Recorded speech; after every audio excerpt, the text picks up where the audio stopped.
Good morning to people who are in the place of the world that is morning. However, to everyone here, good afternoon in Florida. There you go. So we had a morning session at 11. I'm still in that morning session. It was eventful. So I hope everyone here has had a very beautiful week. A lot to reflect on from the last session. We are now on session 4, right? Session 4. And we are going on to our next paragraphs and review of Advent of Divine Justice. Today, we have Ehsan Bayat with us to actually host this, and we're very grateful you're here, Ehsan. Thank you. Thank you. So with that being said, we're starting promptly now, and we're going to go through the first opening prayer. We have decided to say the tablet of the southern states, a prayer for the southern states. We're going to start and end with that prayer. And when we do our program, it will be consisting of the materials from the Crimson Academy course that you can also find on the Crimson Academy YouTube. So thank you again, Ehsan, for being with us today. Look forward to it. Thank you.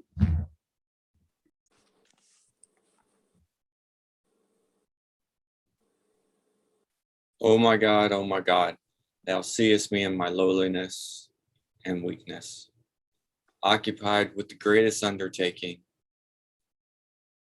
determined to raise thy word among the masses and to spread thy teachings among thy peoples. How can I succeed unless thou assist me with the breath of Holy Spirit? Help me to triumph by the hosts of thy glorious kingdom, and shower upon me thy confirmations, which alone can change a gnat into an eagle, a drop of water into rivers and seas, and an atom into lights and suns. O my Lord, assist me with thy triumphant and effective might, so that my tongue may utter thy praises and attributes among all people, and my soul overflow with the wine of thy knowledge, with the wine of thy love and knowledge. Thou art the omnipotent and the doer of whatsoever thou willest.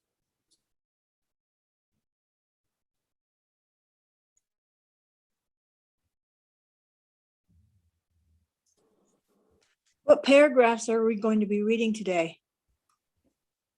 Okay. I will share my screen so you'll see exactly what we're going to be studying today. Okay. We will be studying paragraphs 10 through 11. Oh, okay. Okay. So first of all, welcome everybody. Welcome. This is Exploring the Advent of Divine Justice. We are covering paragraphs 10 through 11 today.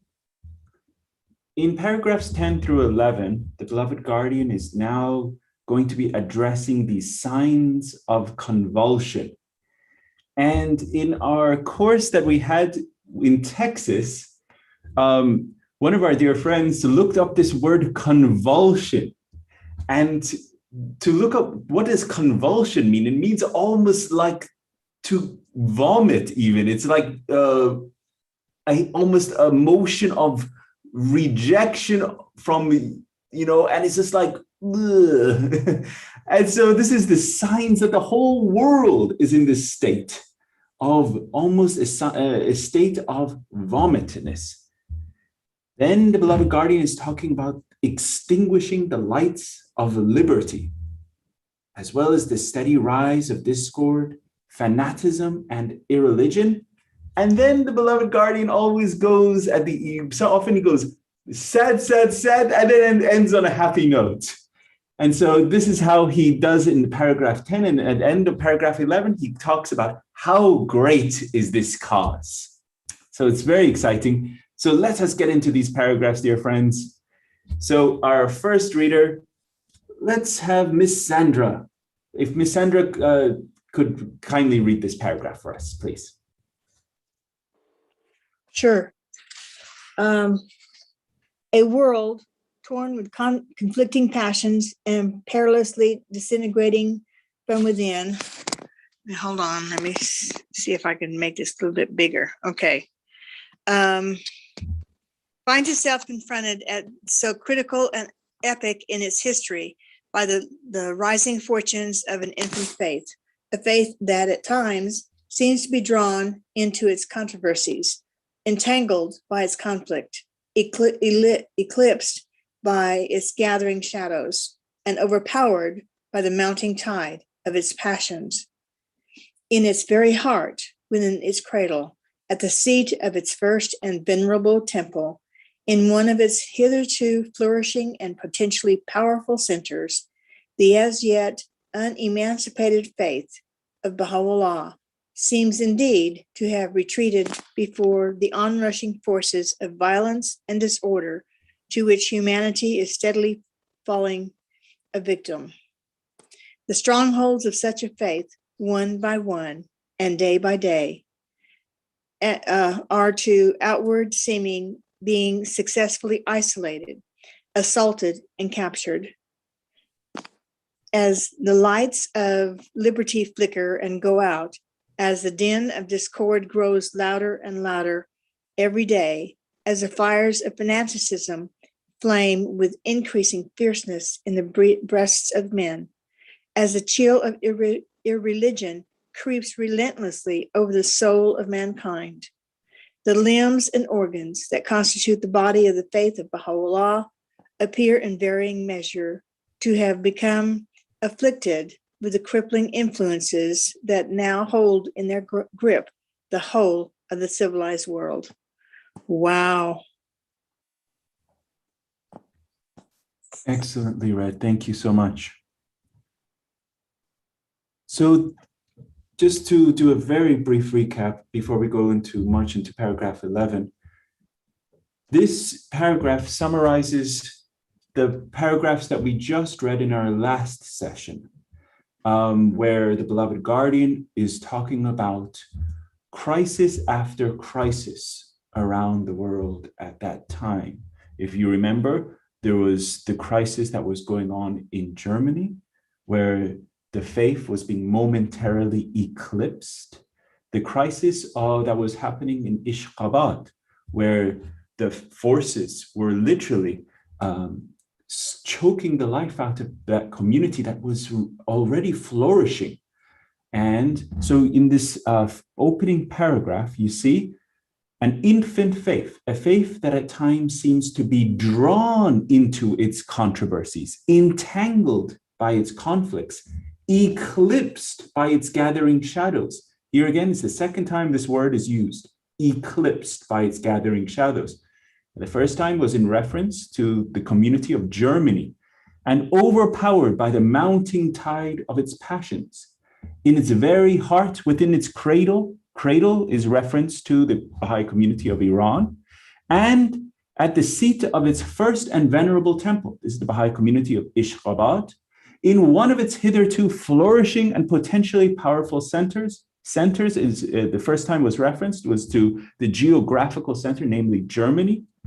The as yet unemancipated faith of Baha'u'llah seems indeed to have retreated before the onrushing forces of violence and disorder.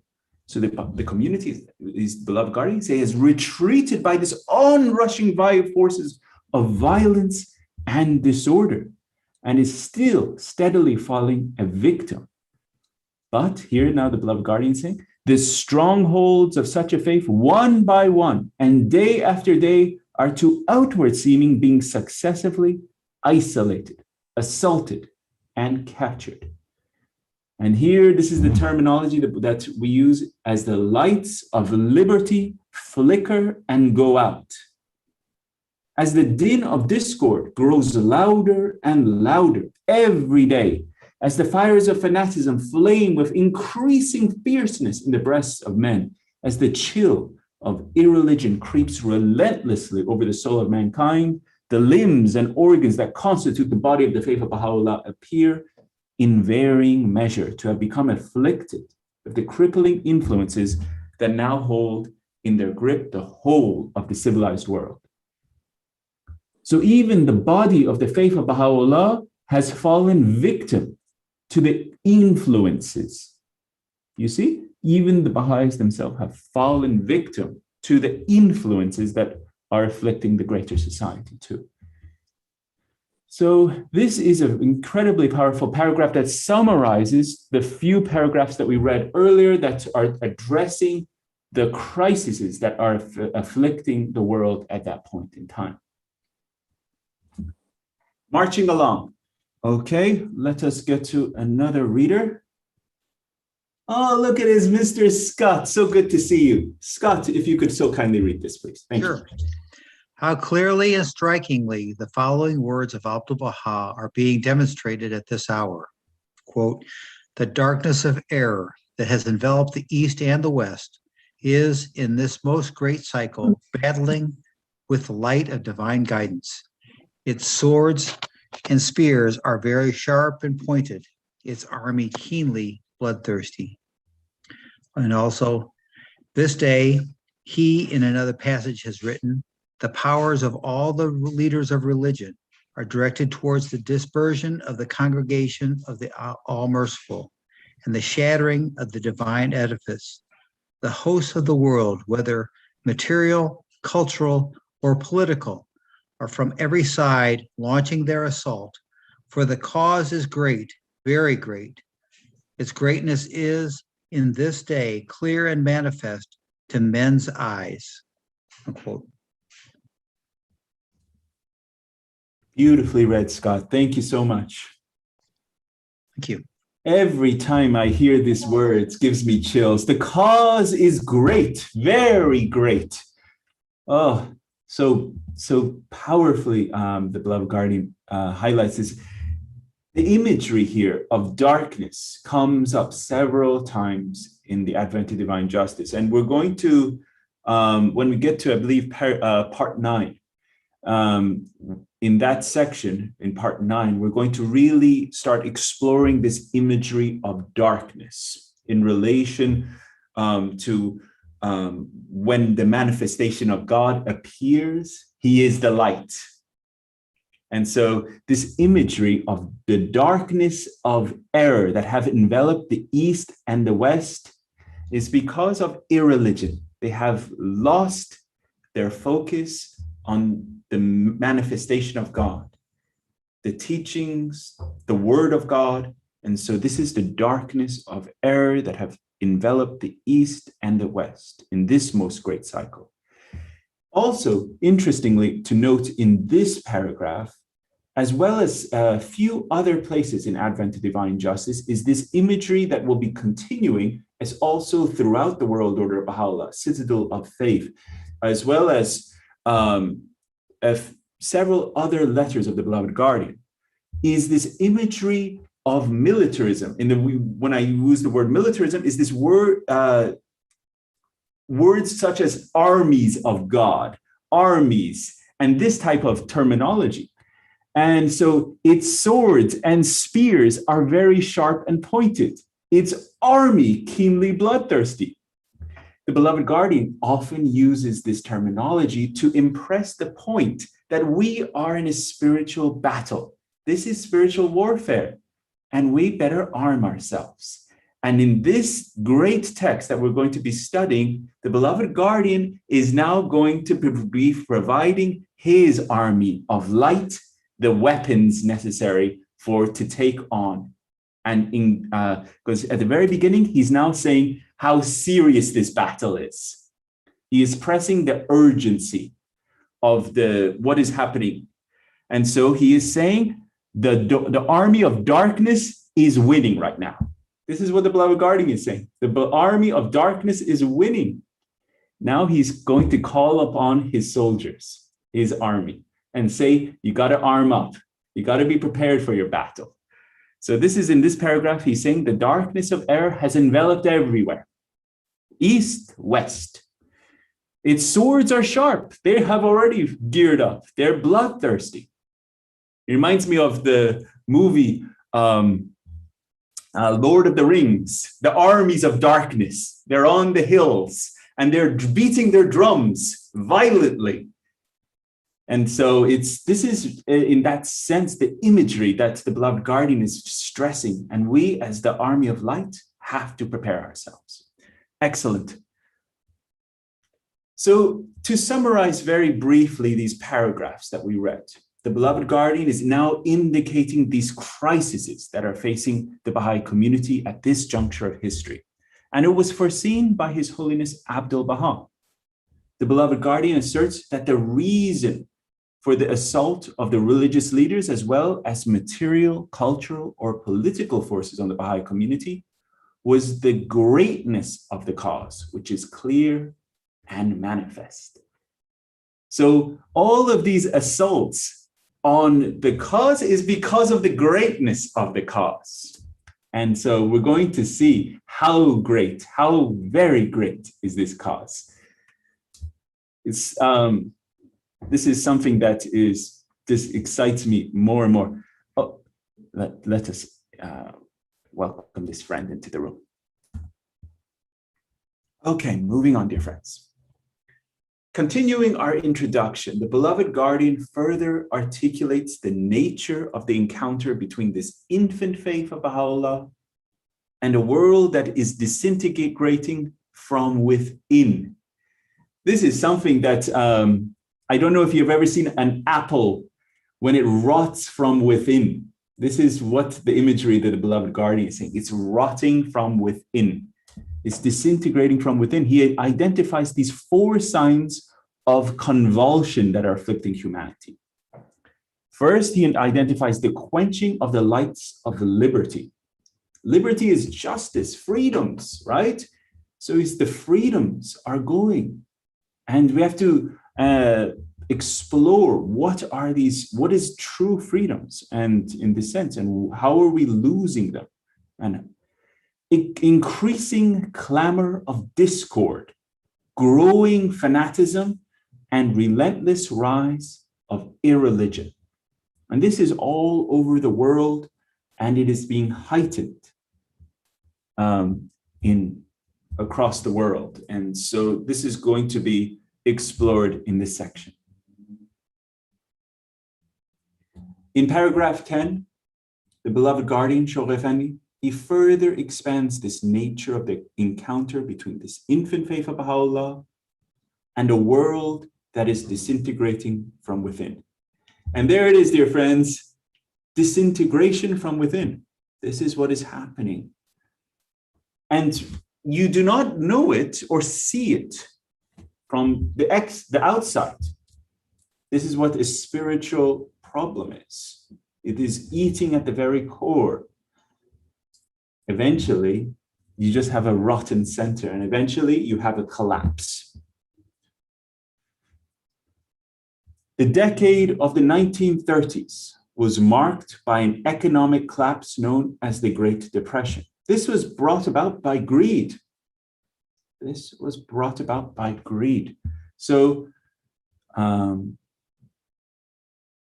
we'll explore with it how this came about, and also the consequences. So as you all know and may have studied in your US history classes, the Great Depression, one of the most tragic occurrences in United States history, was also compounded by the Dust Bowl that happened, as that ravaged farms and caused innumerable sufferings on the American peoples.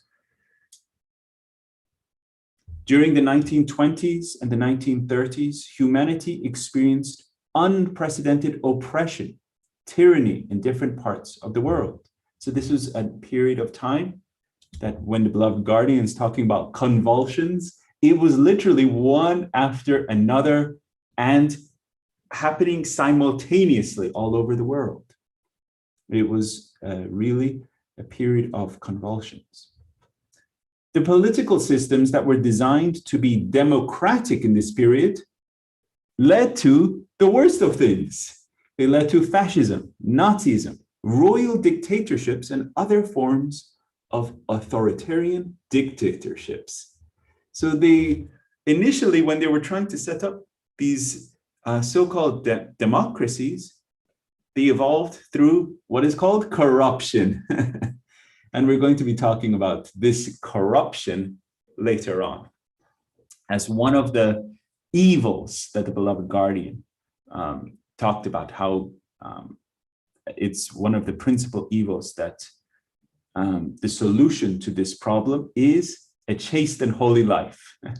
So when we study what chaste and holy life is, it is not just to do with the sexual vices, but in the sense, chaste and holy life is also how to handle your life in the sense of, in the life of individual, societal, and community, and how to run even a government. Imagine running a government with as a holy life. And so running a government justly, running a government with morality, ethically. So this is the principle of a chaste and holy life. When we're going to explore that when we get to the section on chaste and holy life, because that is the counter, as they say, the weapon to tackle the problem of corruption. So this was the solution that the beloved guardian presented.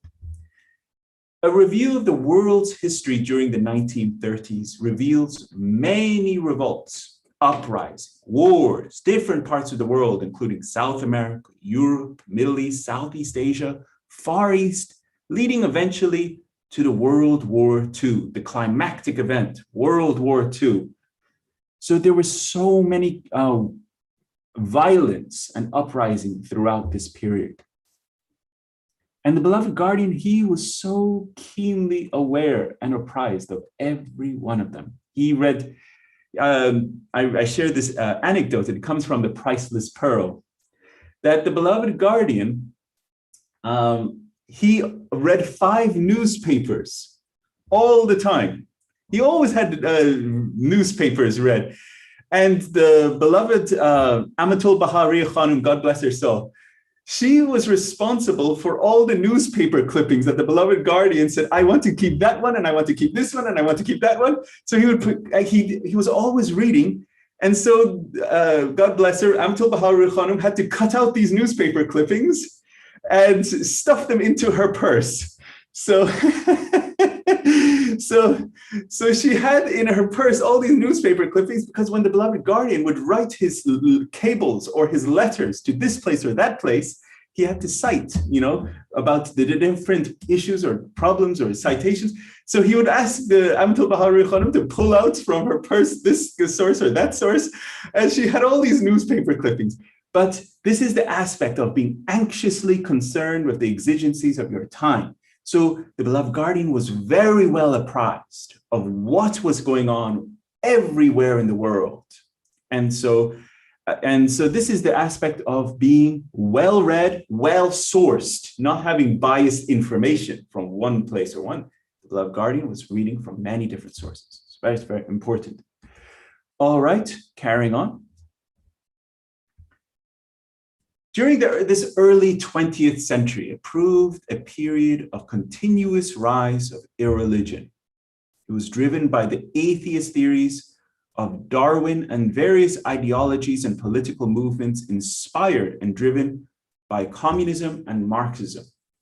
So we're going to talk about very briefly about how Darwin's theory, it inspired not only Herbert Spencer, but others, so that it became degrees of social evolution and and then eventually that was utilized for the purposes of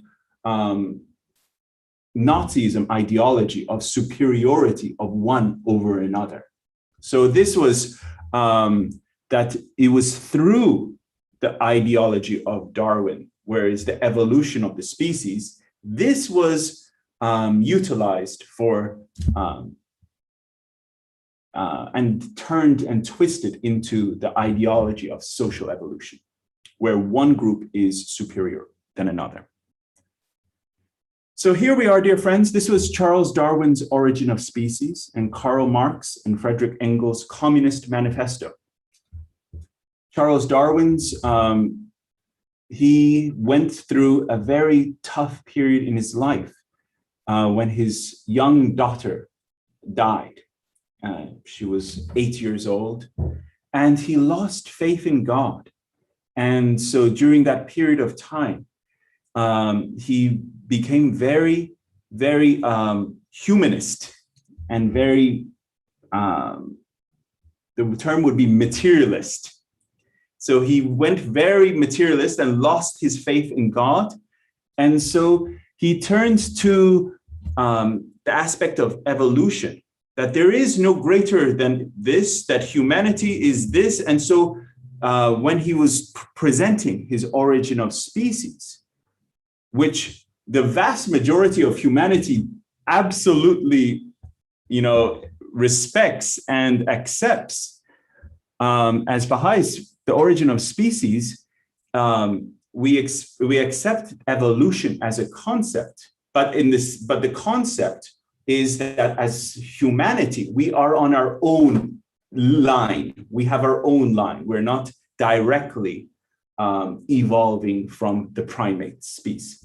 So this is Charles Darwin's Origin of Species, and this is Karl Marx and Friedrich Engels' Communist Manifesto. And these were two ideologies at that point in time that were being espoused. And as you all know, the Communist Manifesto is pretty much the complete taking away God and religion from the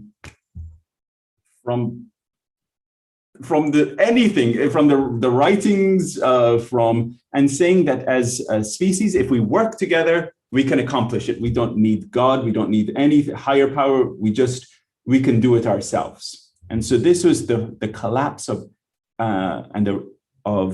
religion and the rise of irreligion. So in paragraph 11, the beloved guardian states that these crises faced by the Baha'i community at this juncture of history was foreseen by His Holiness Abdul Baha. So that was in paragraph 11. We're also going to see this again coming up. The beloved guardians, again, later on, he highlights this same type of sentiment. His Holiness Abdul Baha foresaw all of these events.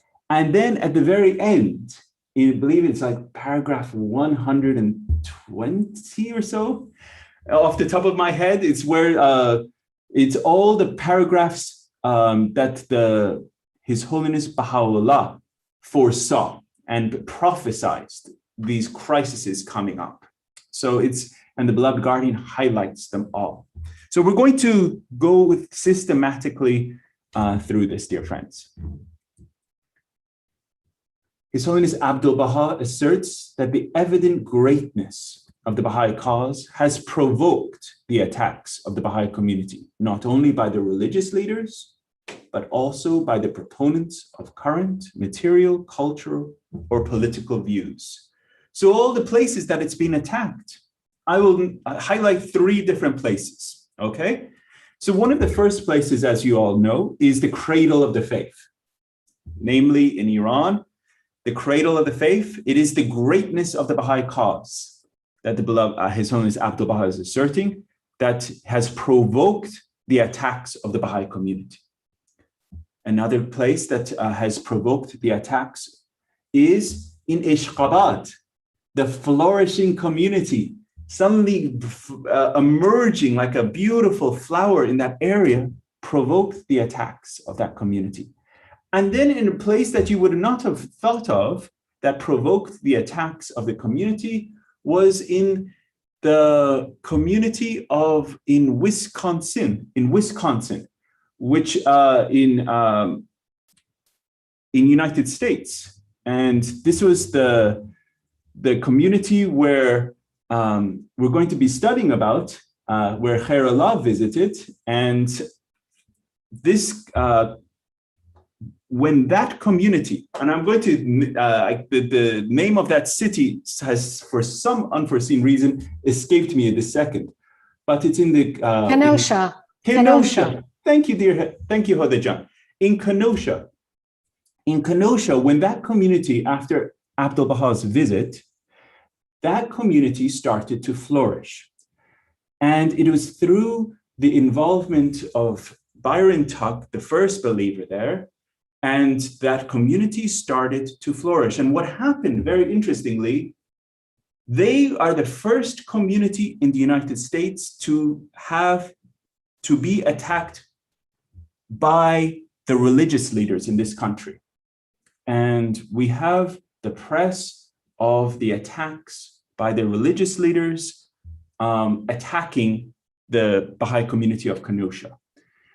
The beloved guardian, His Holiness Abdul Baha, also have said that the attacks by the communities, the religious leaders in this community will be at a level that has never happened anywhere else in the world.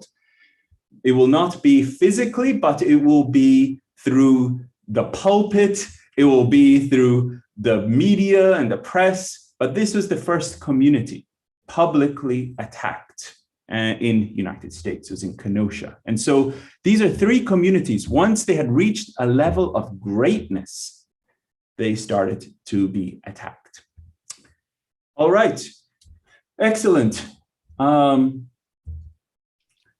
In paragraph 10, the beloved guardian, he further is expanding on this nature of the encounter between this emerging, resilient faith of Baha'u'llah and a world whose societal structures are crumbling.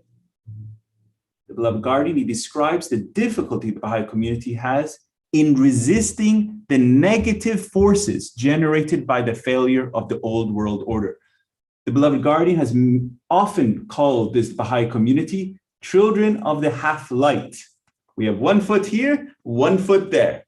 We are getting entrapped into these forces, the dark forces that are being generated, these negative forces that are encircling us and entrapping us. So this is a reality.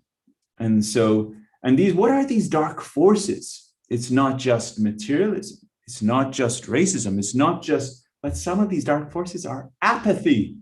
Some of these dark forces are lethargy. Some of these dark forces are just, even another dark force that is just to be negative is a dark force, in the sense to be being overly negative is a dark force. To see the world through that lens that does not. So these are forces of darkness that affect the heart. Any thoughts at this point, dear friends, before we march on? Ehsan, I had a quick question. Please, Jeremiah, please. In reference to what you just spoke about in regards to the community of Kenosha, you're saying that that's a predictive analysis of the spiritual persecution from the pulpits? The beloved guardian and His Holiness Abdul Baha both have said that these things will come to pass. And that is just one case, just one case of it happening. And I actually have a few others. I don't want to share one after another. It's not, but yeah, it's happened actually a few times. In Chicago, it happened. In Kenosha, it happened, the attacks. But once the faith emerges to a degree out of obscurity, and as mentioned in the last paragraph, asserts its greatness, then at that point, they start provoking an attack. When the community reached a level that it was just emerging out of obscurity in Chicago, immediately it started being attacked as a cult. Immediately, all these newspapers started attacking the faith. And because the faith was now being observed as something great. And so they started becoming extremely defensive. All the newspapers started writing, this is a cult, this is a cult. And so, but in Kenosha, it went much further. And they actually went, the priests unified and actually started attacking the faith on the pulpit. So that is because the numbers in Kenosha was, as the Baha'i community was rising very quickly in Kenosha. Anyway, let's go to Miss Jeannie. Thank you very much, dear Jeremiah. Okay, the signs of convulsion. In paragraph 10, the beloved guardian further expands on the nature of the encounter between the emerging and resilient faith of Baha'u'llah and a world whose societal structures are crumbling. The Guardian also describes the difficulty of the Baha'i community has in resisting the negative forces generated by the failure of the old world order. Excellent. Very well read. Thank you so much. Okay. Moving on, dear friends. So let us know, we've been talking about these signs of convulsion. And we're going to be talking about these signs at much greater depth as we go through the Advent of Divine Justice together. So as we highlighted some of these 4 signs that are mentioned in this degeneration,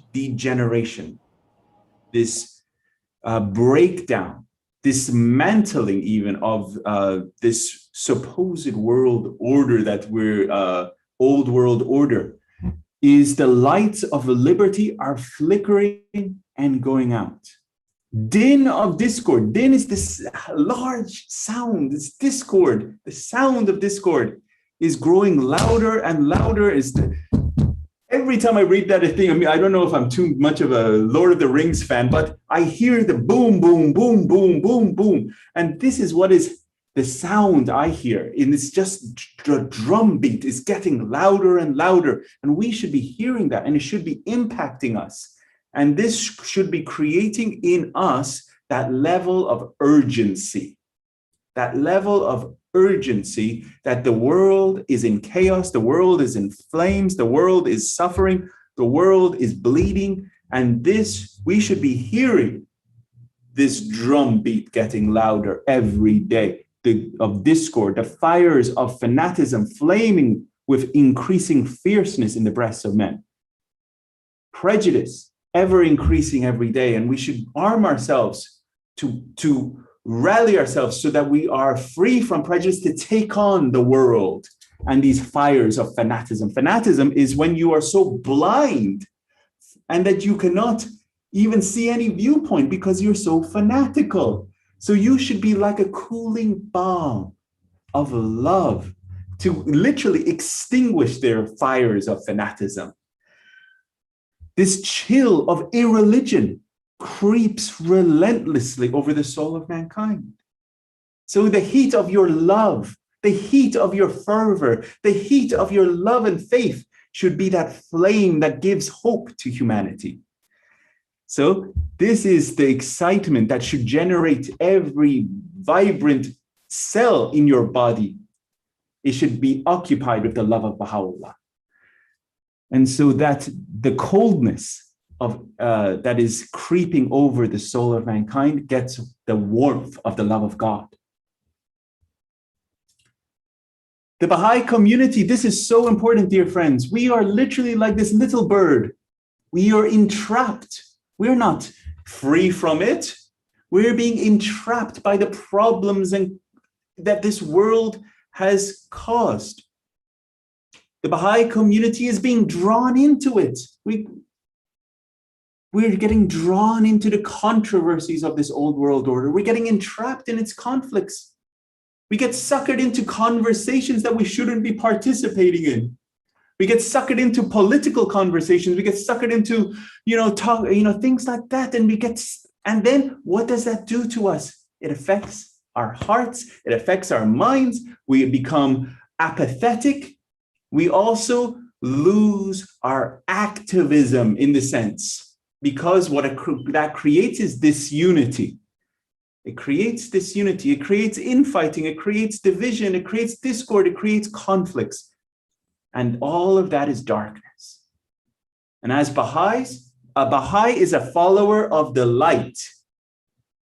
Are you a follower of the light? Or are you getting suckered into the darkness? It's very important. We should be constantly focused on the light. And where is the light? It is the writings. The writings are the light. Because we have to turn to the writings. I was in a gathering this morning even. I share this with you, dear friends. The whole gathering, at least 2 hours. Wonderful gathering. I mean, the conversation was very elevated. But I was reflecting on it afterwards. And I was like, they didn't even mention not one word of the faith. And it was a Baha'i gathering. Not one word was mentioned of the faith at all. Not even one praise of Baha'u'llah. Not even the word anything. But it was an elevated conversation. And I was thinking that our mouths are meant for the praise of Baha'u'llah. If we are supposed to have elevated conversations, we should tie it to the source.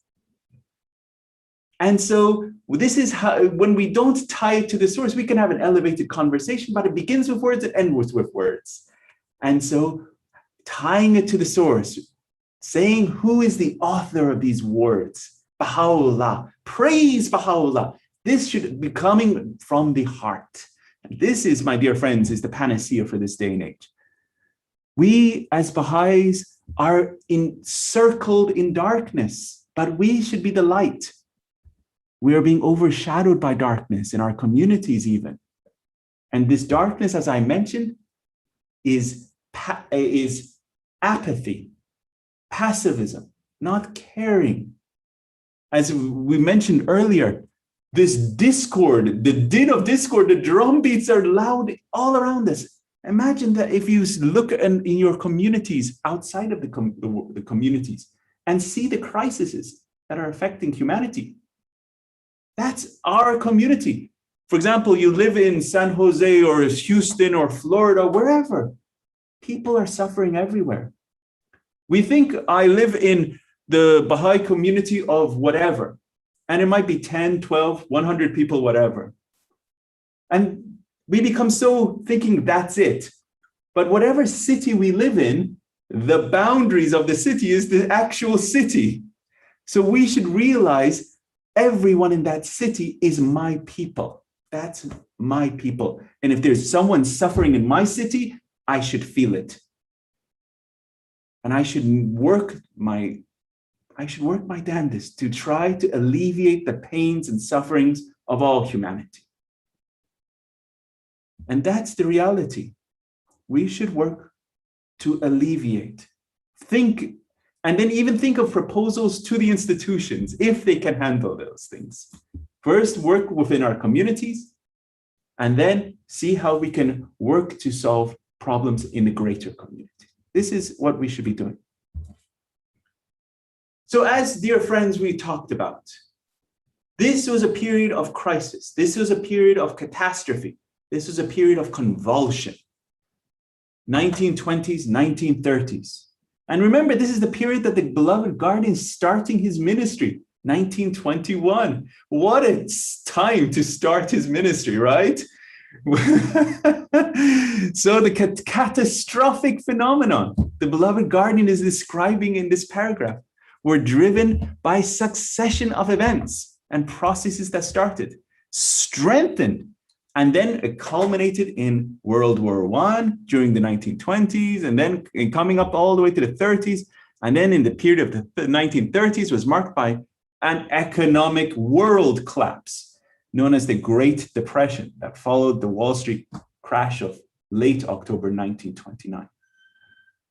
This crash then led to widespread unemployment, world poverty. This is a period of time that we all should study, because it's just so fascinating what happened concurrently, event. And it's also very interesting to study in concurrently as you're studying the history of the Baha'i community and how it took on the challenges that were going on during this period. There were also major political aftermaths, such as the emergence of multiple, let me point this out, multiple authoritarian regimes in a number of countries in Europe and, interestingly, dear friends, in South America. The invasion of weak countries such as Ethiopia, China, and Poland. And when I say weak countries, they're not weak in the sense of manpower, but weak in the sense of military power. This is the point I'm making. They were not prepared militarily, and that's probably an spiritual actually evolution, that they were not even thinking of defending themselves. They didn't need it. They probably had a police force, but the countries around them were all very authoritarian, militaristic, and aggressive. Several countries in Europe, as well as the countries such as Japan, invaded in China at that point. So the countries such as Poland, Ethiopia, and China were all invaded by imperialist world powers. And this was during the breakout of World War II. So here, dear friends, you can see I put a few snapshots in here. This was the invasion where it says war. 2 towns in Ethiopia are bombed. Italian planes spread death in sudden attack. So this is when Italy just out of the blue attacked Ethiopia. It was a sudden opportunistic, imperialistic attack to attack Ethiopia. It was because, as I said, it was considered weak. And it, but in reality, it was probably far spiritually stronger than those other countries. So in the reality is that they weren't even thinking of having a massive army, to defend themselves. Right? What is the purpose of an army when you could use that resources for education and building of your communities? But these other countries were thinking of it very differently. Japan, it attacked China. Here's the Japanese invasion of China. And this was a very, very, very brutal invasion. There's a very hard to read, but I highly recommend it. It's called The Rape of Nanking. It's a great book. And it talks about the invasion of China and how brutal the Japanese were in their invasion. During the 1920s and the 1930s, humanity experienced unprecedented oppression and tyranny in different parts of the world. People lost their freedom and their liberty as a result of authoritarian regimes that emerged in many countries simultaneously. So here I have highlighted in color freedom, liberty. Freedom usually means to do free from something, and liberty usually means to be free to do something. And so not only are the freedom to be able to do something have been put out. So now you are in complete control of the authoritarian regime. So this is where their freedoms have been snuffed out.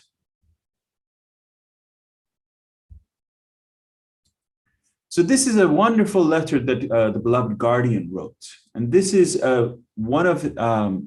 in this letter, he's talking about these forces of darkness. So I'm going to let our dear friend, Miss Jeannie, if you could be so kind to read this one.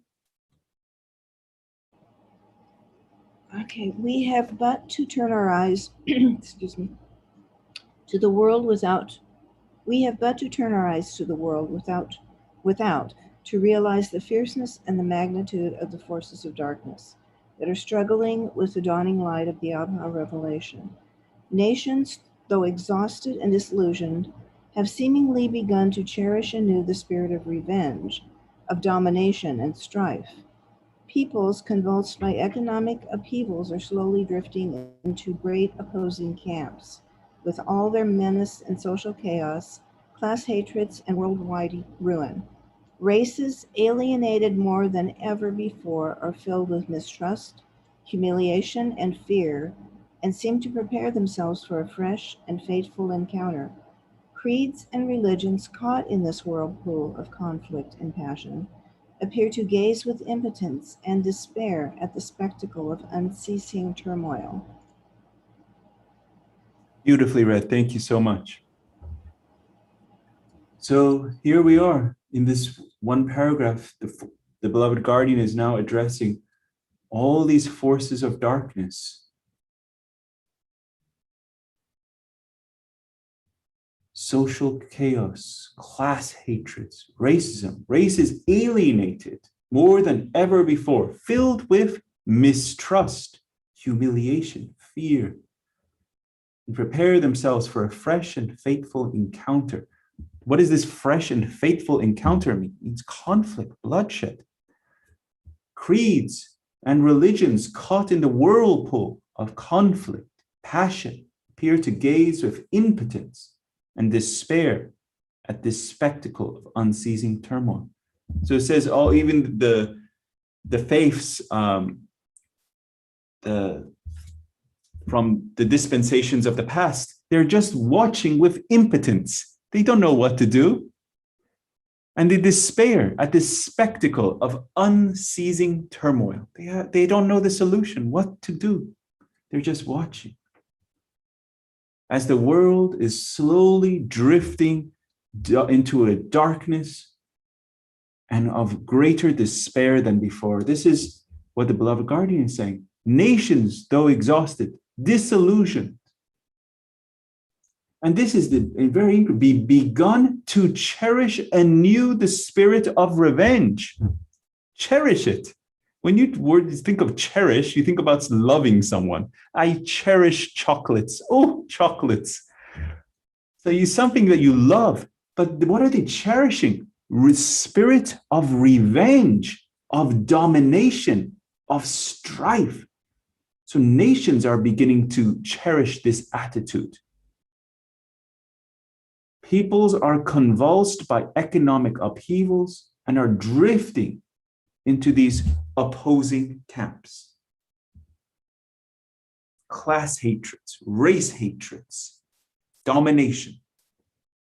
See, this is how the forces of darkness are dividing humanity. And these forces of darkness, materialism, racism, corruption, and it's to be dividing humanity into camps to hate each other, separate each other, discord, conflict.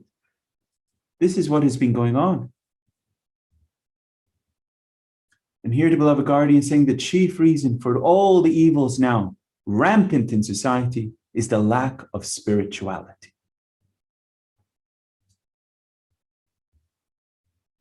And this again, dear friends, is from the beloved guardian. And could Huda-Jan, could you read this one for us?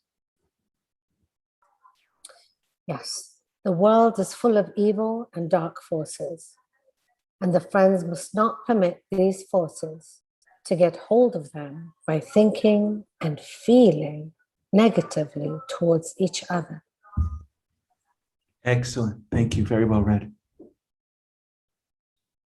So it's not only to think, but to feel. So thinking is up here, feeling is here. So we should not let these dark forces penetrate into us. This is what the beloved guardian is saying. So we should be on guard of these dark forces. And we're going to be exploring what are these dark forces? And then we're going to be exploring what weapons later that we should counter these dark forces. And this is the brilliance of this letter that the beloved guardian is addressing, is how how the American Baha'i community and how the greater Baha'i community, not just North American Baha'i community, how the greater Baha'i community should take on these problems, take on these dark forces that are encircling them.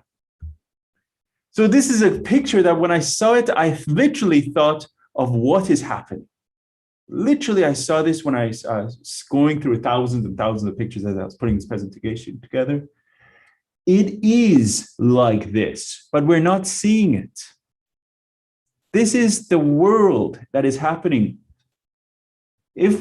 Spiritually, this is what is happening, but because if we don't have the eyes, we don't see it.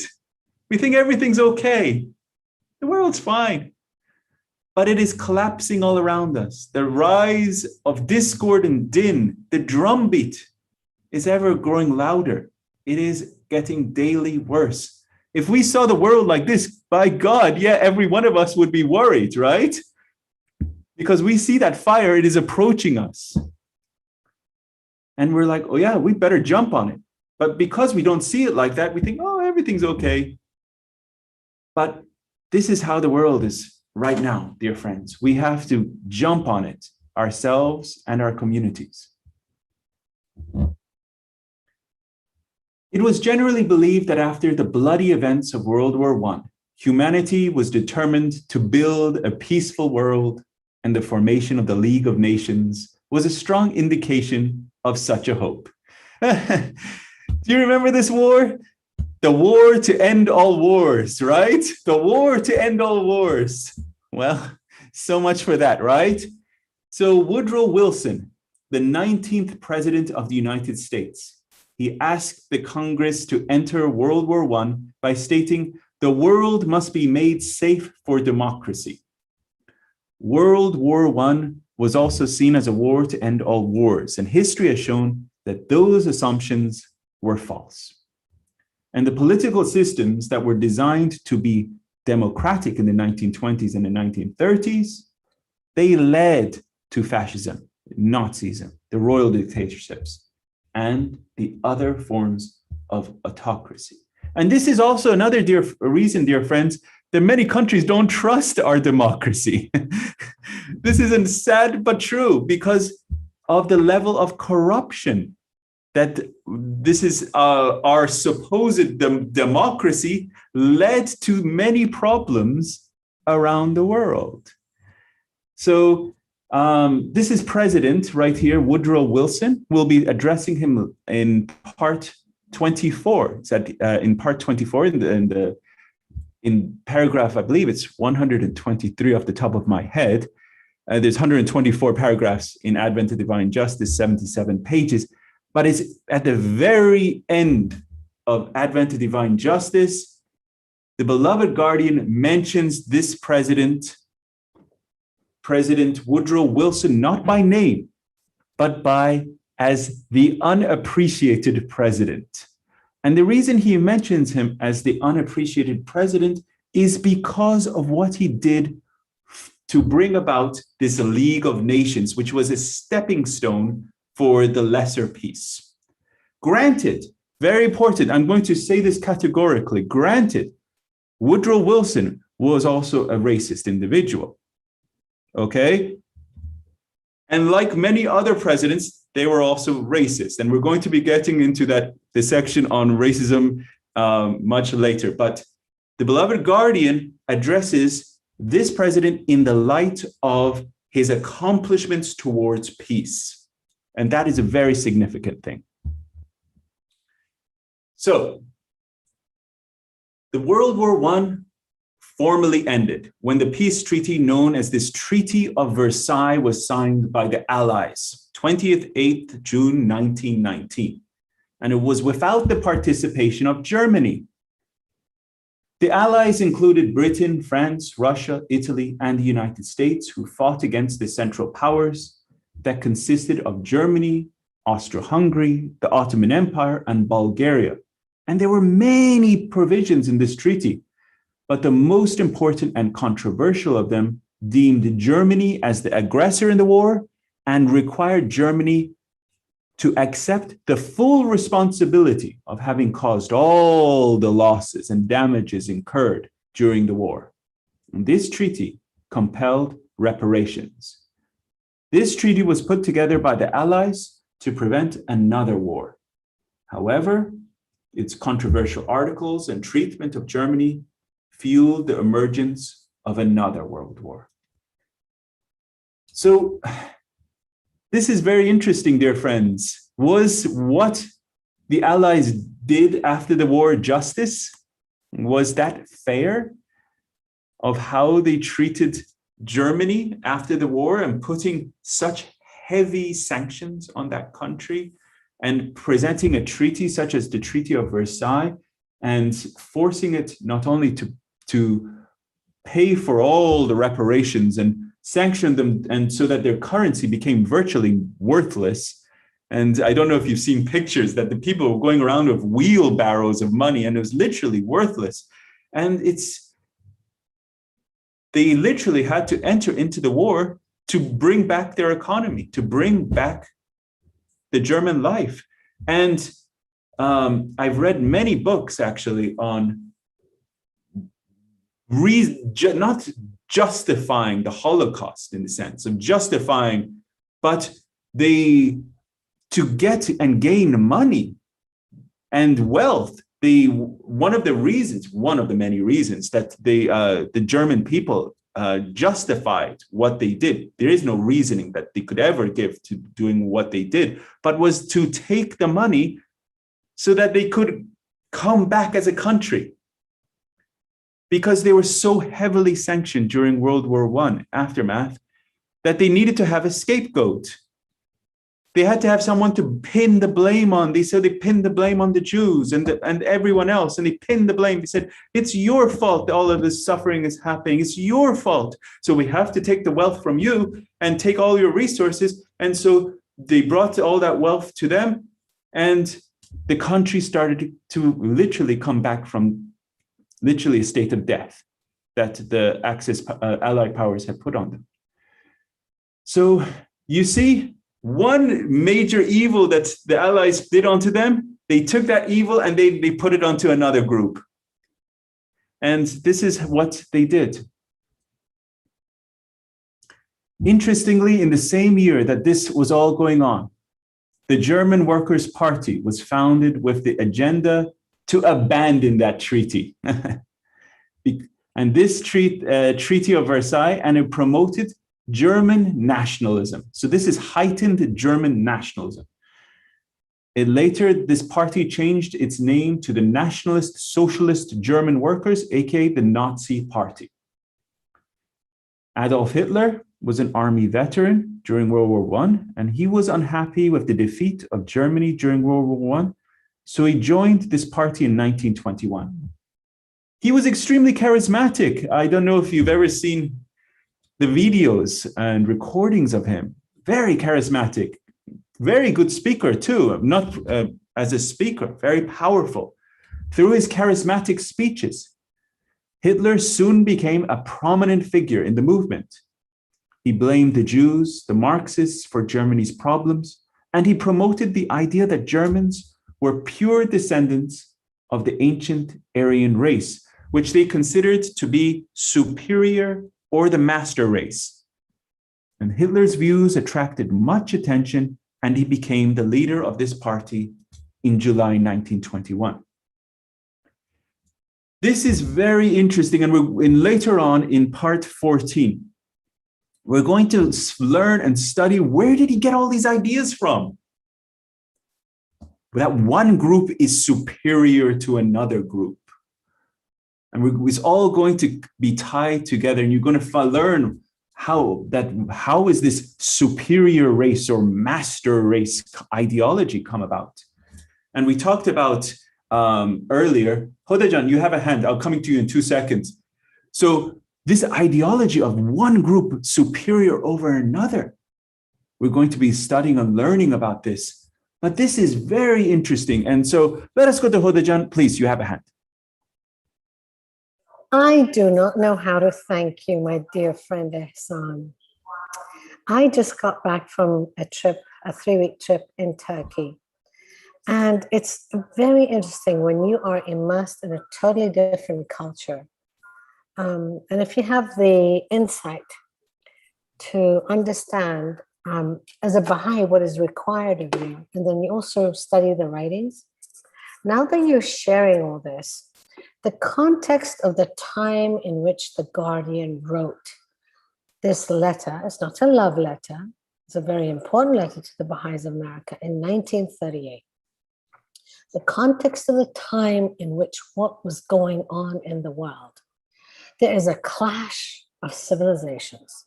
There's a clash of cultures, clash of religions. The Ataturk revolution is this new regime in Iran with the Reza Shah. There's this complete demonization and total dehumanization and genocide of the Jews in Europe is going on. The Armenians, the Christians are completely, millions of them are killed. There's so much of humanity is against itself, and of all the cultures, of all the people, of all the bloodshed, of all the inhumanity that is going on against one another. The Guardian shines a light on the United States, and he centers on his deliberations and the exigencies of the time and the coming together of the white and black in America. Exactly. There's a lot going on all over the world, and he's actually living in the Holy Land. But Abdu'l-Baha has come over to the United States. He's seen the potential. The tablets of the divine plan are written. The destiny of America has become clear. And, and clearly, it's this revolutionary change that's needed in white America is the nexus that must, by force, change and clearly help white America, white passing America, such as myself and the Iranian Baha'i who's come to these shores, to realize how I must do my work in bringing together the black and white in America as an assurance of world peace. This is, I mean, having just come from another country and seeing the historical and studying all that stuff that was going on at the time and the great revolutions that were happening in that period of time, now it makes it even more clear of all the people in the world, the guardian set his focus and wrote this letter and said, this is what's going to separate us Baha'is living in America from the rest of not just America, but the rest of the world. Such a huge responsibility and such great possibilities and opportunities. Beautifully said, Hodajan. Excellent. Thank you so much. North America, as you know, this letter was written, the North American Baha'i community. And this United States and Canada, and we're going to be talking about in this section, these convulsions, you know, this Nazism, communism, all problems, one authoritarian regime after another. But in this section, we're not covering any of the problems in the United States that, you know, as Hodajan has mentioned. And as I was, you know, preparing this Advent of Divine Justice course, and we're getting to part 14 when it's over covering racism, covering part 15, the solution to the problems of racism, part 16, when we're getting into the double crusade, it's very interesting that most of the problems of the world originate actually from United States. And it's very interesting. And I'll give you an example of this. I'll give you an example of this. For example, Nazism, just the aspect of Nazism, where do you think they learned the idea of the gas chambers? The gas chambers, they got to have learned it from somewhere, and they learned it from the United States. And it is when the United States, and you can look this up, it's on YouTube, it's widely available. When the immigrants, the Mexican immigrants were crossing the border in El Paso and in Texas, they were concocting ideas that these people were dirty and filthy and all of these terrible stereotypes. And so they wanted to do delousing, but they used very inhumane forms of gassing the population, and many of them died. Many of them died. And the Nazis learned of this and then used the same technology in their gas chambers. Then another thing that they learned from the great North American community is the systematic aspect of rounding up a community and then putting them into ghettos, and also a cultural genocide. Where do you think they learned this from? They learned it from United States and Canada. So we've heard of these, what is they called, these homes that they take the indigenous population and they put them into these homes, residential homes. Where did that idea come from? Was it Canada? No, it was the United States. We take the crown on that one. And I would think it would be a thorny crown, because this crown should be causing us to bleed and suffer, because that's the reality. And this idea came from the United States. And you can look up that also on YouTube. This idea of residential homes that has caused innumerable sufferings to the Native American population came from United States. Then it was systematically spread throughout Canada and caused a cultural genocide on the Native American population. But what it did was they took the population, they put them into these residential camps, tried to strip their identity as a Native American. But what they were actually doing was actually performing a genocide even. They were abusing them, and they were dying in these camps. So they were actually really ghettos for these population. Germany watching this going on, separating the population out, putting them into little areas that they should live. They learned the idea from United States because it was published. It was very well documented. It was systematically approved by the government and sanctioned. The church gave its blessing even and said, this is what should be happened. You see, this is where it came. And so these ideas of extreme racism, extreme fanaticism, extreme hatred often emerge from this country of the United States. So that's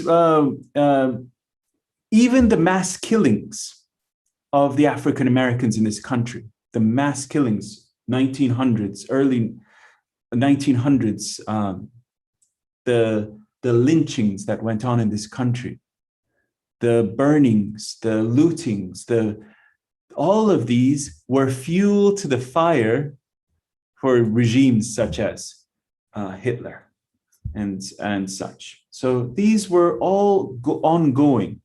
And so it gave them, per se, a right. They were like, why should America, say they're better than us?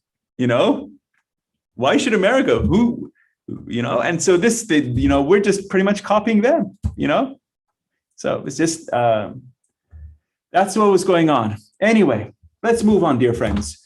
This is the German Workers' Party, 1919. There's Mr. Adolf Hitler right here. Okay, so this is when the political party was founded, Munich, 1919. So Germany entered an economic depression, 1929. The Nazis exploited the situation and criticized the government in power. They saw an opportunity, really, and they took hold of it. And what they did was they heightened nationalism. They heightened it and took it to the next level. Eventually, in January of 1933, Hitler became the German chancellor. This is pretty much taking complete control and authority of the government. And through his strict dictatorship, all other political parties in the country were banned, and the Nazis took control of every aspect of life in Germany. This is complete authoritarian dictatorship, complete rule. It's very similar into the cradle of our faith, complete authoritarian control. But there it's a theocratic dictatorship. Here in this country, this is a dictatorship, militaristic dictatorship. This gave Hitler and his party the opportunity to systematically pursue their ideologies of persecution and eradication from German society of Jews and other minorities, as well as expanding Germany's territory, halting the spread of communism. And this agenda was a significant contribution to the start of World War II, 1st September 1939. So I don't know if you, dear friends, have heard of this term, Kristallnacht. This is the night of broken glass. And it was I grew up in Scotland, and when you grow up in Europe, or in that, your knowledge of European history is on a different level than often other countries, especially United States. And so throughout the schools, you learn in detail all the episodes, all the history. And so I share with you, dear friends, this is some slides. This is Jewish women in Austria. They're exhibiting in public with a cardboard sign saying, I have been excluded from the national community, the Volksgemeinschaft, during the anti-Jewish pogrom known as Kristallnacht. Public embarrassment. This is what they were trying to do, public shaming. And so that if you associated with them, you were also public shamed, you were ostracized, you could not do business with them, you were cut off. So they were completely shamed as a population. And these are just the neighbors, these are the local inhabitants, but now they have taken it because they wanted as a national to have a scapegoat for because they couldn't mentally get around the idea of how could Germany, the great German Empire, be brought to its knees. They needed a scapegoat to say, it was because of this, not because of us, it was because of this, namely, it was the Jews. And so there was a person called Goebbels, and Goebbels was actually a relatively brilliant individual. I don't know if you've seen his productions or what he created. He was a brilliant propagandist. He was brilliant in the aspect of media and putting out hate, this is what he was really good at. And so he had thought of how to go about at an empire, a German empire, pure German empire. I did the colons, as they say, pure German empire for the next 1,000 years. That's what he was tasked by Adolf Hitler, to create a pure German empire for the next 1,000 years. So how did he do about doing it? So from the period of the end of World War I all the way up to all the way through World War II, he was immediately said the way to effectively do it was to start in the schools and the youngest populations. So he started creating program after program of hatred against the Jews and other populations that were not of Aryan origin, blue eyes, blonde hair, and all the features. So they immediately started on this campaign. And so it was throughout the schools.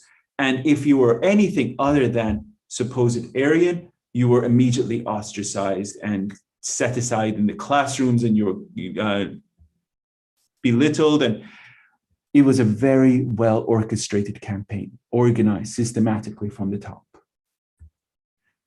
Then, and by the time it got to 1939, so this was going on from 1919, so this is going on almost 20 years. So now these are youth in the population.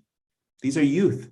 So now they've been indoctrinated 20 years, brainwashed population to hate the Jews systematically. So when they said, okay, now is the time of Kristallnacht, go and attack the Jews, go burn their synagogues, go. They said, yeah, let's go do it. They're the ones that caused World War I.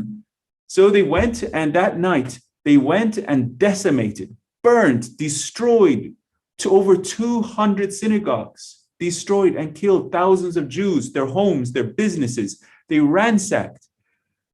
It was one of the worst episodes of violence to the Jews in the history of that period till upcoming of the Holocaust, because it was an event that gave them a feeling of catharsis. It was a cathartic action that they were doing it because they didn't have a release of all their pent-up hatred. Because if you've been taught hatred for so long, you need to release that hatred.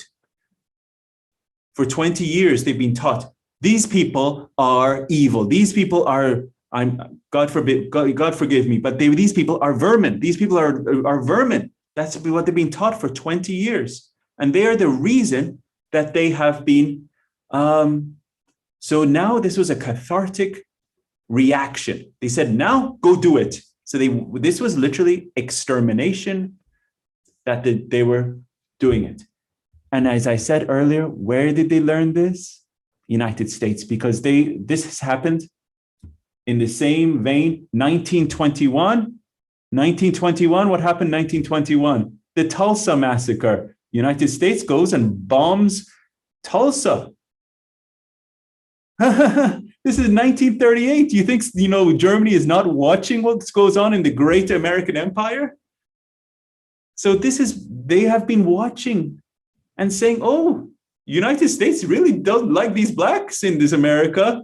And so they go and burn them. They go and, put crosses on their, their lands, and they go and, string them up to trees, and they go and kill them.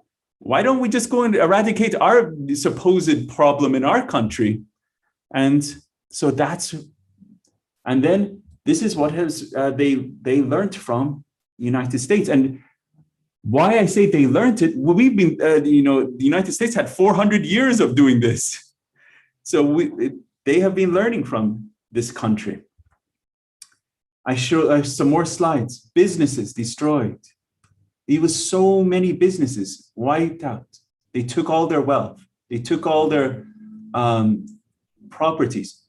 Massive book burnings, public book burnings. And the reason they made it public, to not only aspect of humiliation, but the aspect of, if you associate with the Jews, you will be burned like that. You see? So it's that the fear. And this is very similar to the lynchings. Why did they do public lynchings? It was also because if you associate, do any business, do anything with the African Americans, your life is on threat. So it's the aspect of public threat. Public. This is very similar. So this is why they did it like that. This was the largest synagogue. Germans do not buy from Jews. Deutsch kauft nicht beim Juden. German is always very, I joke, but the German is a very, at least to my ears, I joke. But they were burned, this incredible mosque, synagogue, I apologize, this incredible synagogue. This is what happened. They burned it. And as you can see, the firemen are there, but they're just walking by. They're not putting out the fire. And this was the biggest house of worship, of Jewish worship in all of Germany. And the firemen, they just walked by for hours, didn't even care to put it out because of this public. They were told by the authorities, if they did anything, their lives would be at threat too. So here's people standing outside, broken windows, broken businesses. That was just one country that the beloved guardian said, the lights of life, of liberty has been put out. One country of convulsion. John, how are we doing with time? We're doing good. Okay, cool. Thumbs up. I love it. Okay, then we move to another country. This is Italy. You probably heard of this guy, Benito Mussolini. Benito Mussolini. Sounds like a pasta. It rolls off the tongue, right? After being discharged from the army in 1917, he established a national fascist party in collaboration with Italian socialists and nationalists. In October of 1922, Mussolini and his fascist party, he marched on Rome. King Victor Emmanuel III, he asked him to form a new government and appointed him as the prime minister. Initially, he collaborated with the parliament, but eventually he effectively became a dictator. In January of 1925, Italy was declared a fascist state with Mussolini as the leader. And then, as we mentioned earlier, in 1935, he invaded and annexed Ethiopia, considered a weak state. And so that was Benito Mussolini. And here he is saluting his people, standing with Adolf Hitler. On the 17th of July, 1936, Mussolini joined Adolf Hitler in support of Francisco Franco's nationalist force in the Spanish Civil War against a left-wing Republican faction backed by the Soviet Union and international communist parties. All of these events are happening during the lifetime of the Guardian. It's incredible. What a time period. Franco's national forces defeated the Republican forces in April of 1939.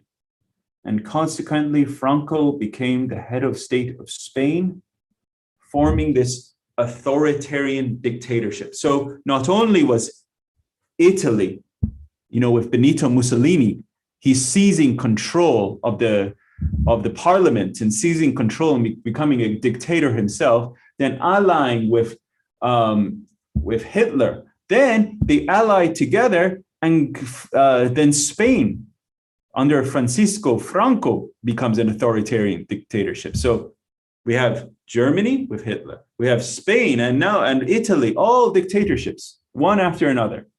Then we have another dictator here, Joseph Stalin.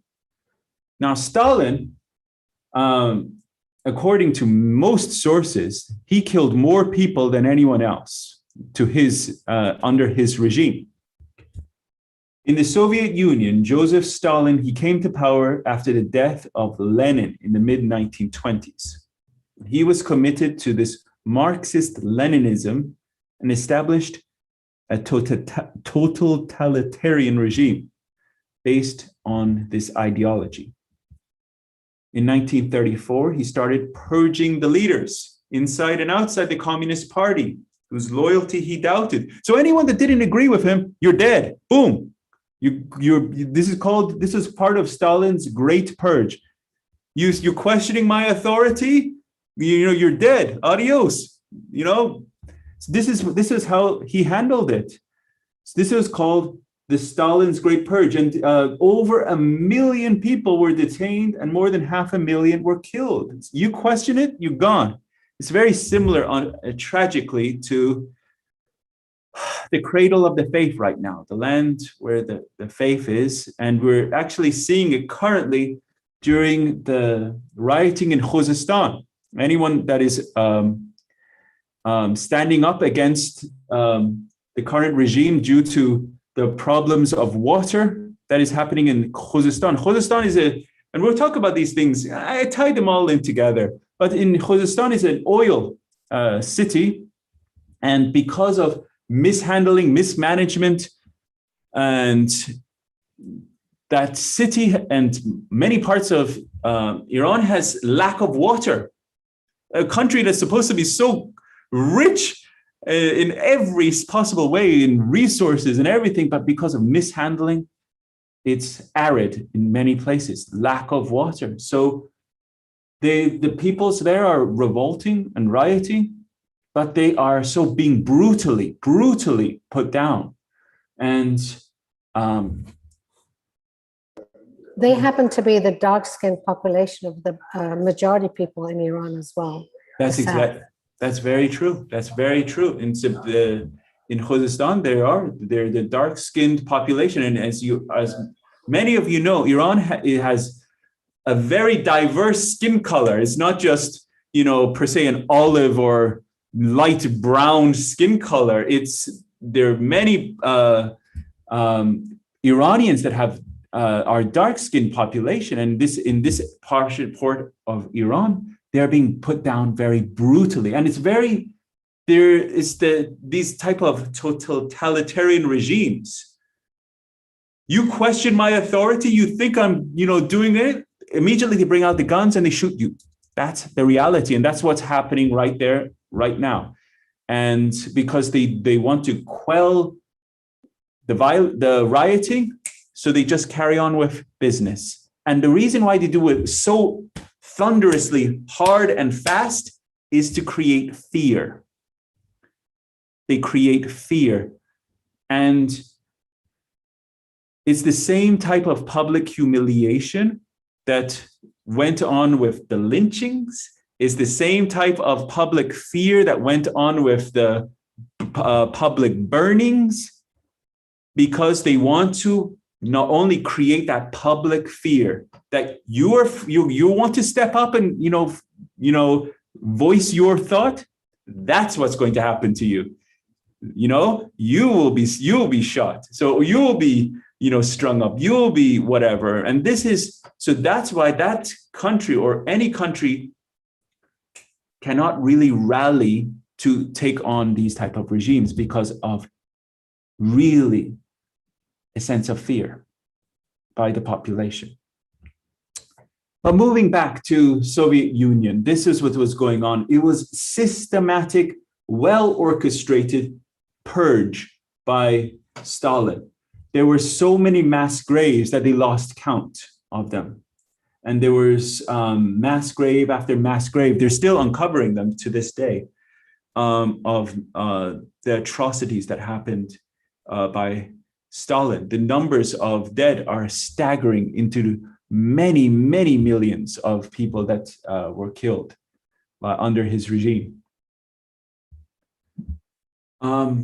They would also be sent to Siberia and just to go die in the cold. And as mentioned earlier, I also digress, but also as mentioned earlier, as you recall, during the time of Ashgabat, in the Baha'i community of Ashgabat, we mentioned that many Baha'is there were also imprisoned, and they were also sent to Siberia. This was under the rulings of Stalin. And so it was, and they were also sent back to Iran, and they were also killed by the authorities once they were sent back to Iran. So it was very brutal in how they handled and to try to decimate that flourishing community in Ashgabat. So we mentioned South America, that there was a regime that was also in South America. So this is the regime that emerged in South America. Another dictatorship was established in Brazil. And this is Getulio Dornelles Vargas. And he was in 1937. Vargas served as the president of Brazil for 2 terms from 1930 to 1937. And according to the Constitution, he had to step down as a president after 2 terms. I've heard of some president recently that didn't want to leave their presidency and caused some problems. We're not going to name any names, but they really wanted to keep their power. And so this was very similar to what happened to that past president. So what this president didn't want to leave his presidency. So using fears of a communist revolution as an excuse, this is what he did. He announced on the radio, so here he is, he announced on the radio publicly, 10th November 1937, that he was seizing emergency powers. So he dissolved the Congress and canceled the election planned for 1938.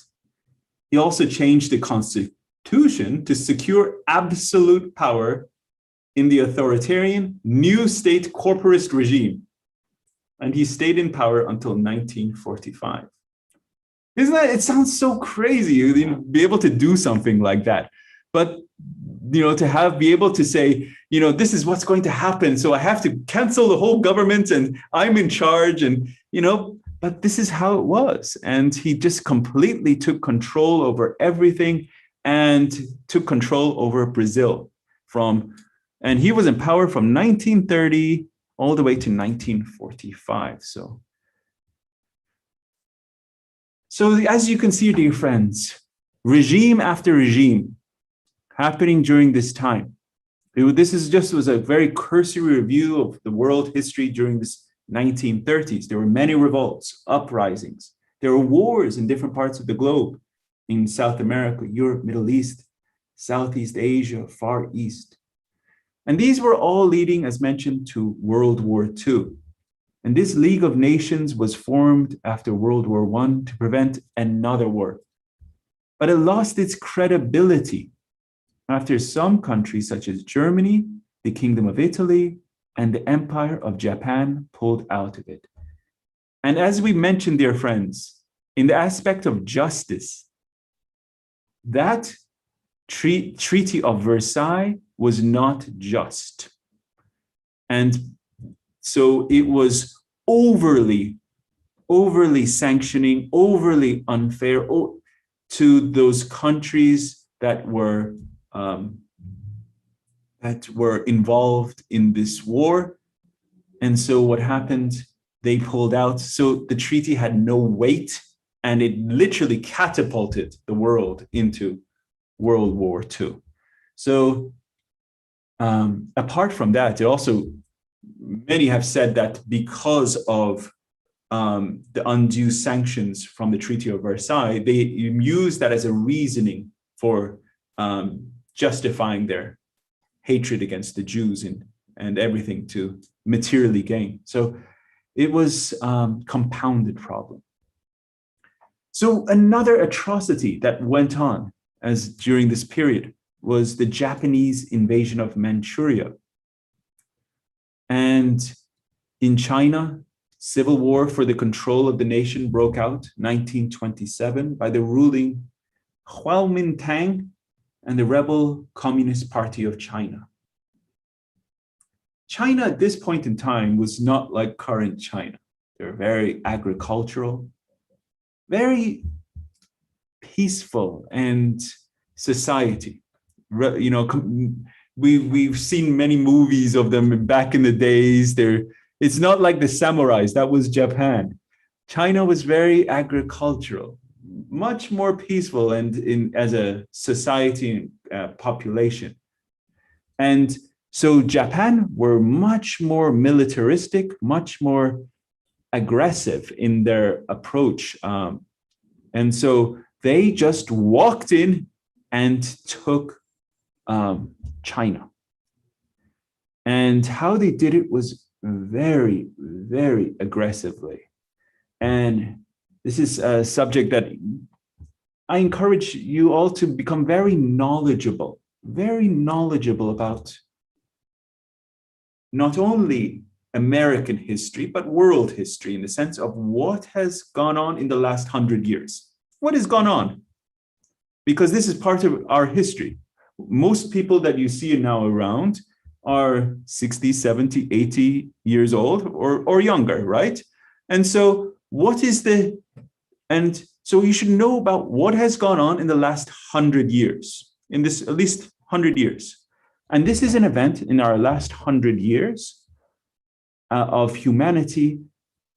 And this event demonstrates probably one of the lowest aspects of humanity, what they did and how savage and brutal humanity can be to another. And so these are all should be, and why I say we should study them, so that as a humanity, we learn from this. It should touch us here. It should touch us and move us here. And why should we study African-American history? Why should we study, all of these histories? Because we should be moved here so that we fall in love with the sufferings in the sense of this, understand and have empathy towards that population. That's why we should be knowledgeable, to create that level of love and empathy towards another. Because if we, have a Chinese brother or sister here, we can be able to say, yes, I know you have suffered. Your grandparents have suffered.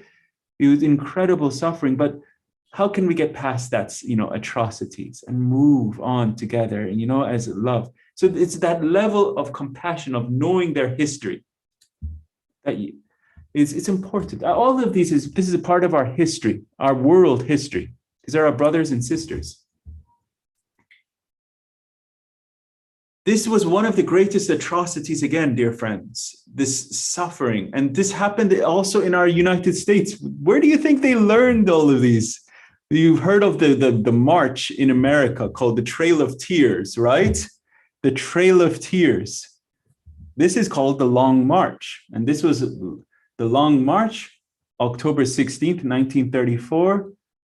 And this was several weeks before they realized that the main body of the Red Army had fled. So the retreating force initially consisted of 86,000 troops, 15,000 personnel, 35 women. After traveling over across 24 rivers, 18 mountain ranges, mostly snow-capped, out of that 86,000 troops, 15,000 personnel, only 4,000 people survived. So at least 100,000 people died walking. I don't know how much suffering someone could die from that much walking and starvation and pain. So that was just another episode. And, you know, dear friends, as I'm circling each one of these atrocities and the pains, the mind of the beloved guardian is fully aware of all of these things that are encircling the globe, all these tragedies. And I'm absolutely sure why his pillow was soaked with tears, knowing what is happening with all of these events going on around the world. And then on top of it, his family attacking him as covenant breakers and all the problems. And then and all the trials to get, secure the properties at the World Center and every one of these, but it's truly all these events truly caused him so much heartache. So there, dear friends, now you're getting an idea of the massive convulsions that were happening at this time, right? I tried to cover them as best as I could. This 1930s also witnessed this growth of fanaticism, fundamentalism, manifesting as extreme, the political, the racial. I haven't even covered the racial fanaticism, right? And because we're not even covering it, the United States, because the beloved guardian didn't even really highlight the United States as he was mentioning different regimes, because the regime of the United States wasn't considered fanaticism or fanatical or at that time, but it was the heightened racialism in the United States. I mean, there was a whole period called Bloody Tuesday. There was the period that there were massacres after massacre in the United States during this time, from burnings of lynchings to. So we haven't even covered any of that. And truthfully, it's such a hard topic, and I encourage the friends to study it on their own, because and also as I prepared this presentation, I didn't want to highlight atrocities against any specific humanity, because I didn't want any aspect of degradation of a person, showing them, God forbid, in a state of either being hanged or being in a state of these type of things. I only showed, I have a few slides upcoming in part 14 of African Americans, technically Africans, later to become African Americans, in the state of in the slave boats. And the reason I did that is to show the state of the transatlantic slave trade, of the inhumanity that was going on. But it was such heightened racialism in the United States also. There was religious, nationalistic biases, prejudices all across. And this Great Depression, one of the worst things about what happened with the Great Depression is, I want to stress this also, dear friends, and also I think my next slide will show it, is this Great Depression, when someone suffers monetarily, okay? When you suffer monetarily, you immediately go to your inner circle, your security. You look around, you say, okay, I've lost all my money. Now I have to defend for myself, right? And all your prejudices get heightened. All of them get heightened. So what happened is, in the 1930s, the group that suffered the worst were African Americans in the United States, because not only were the white population economically suffering, but do you think they're going to give out a lick of care to the African American population that were supposedly free in this country? No.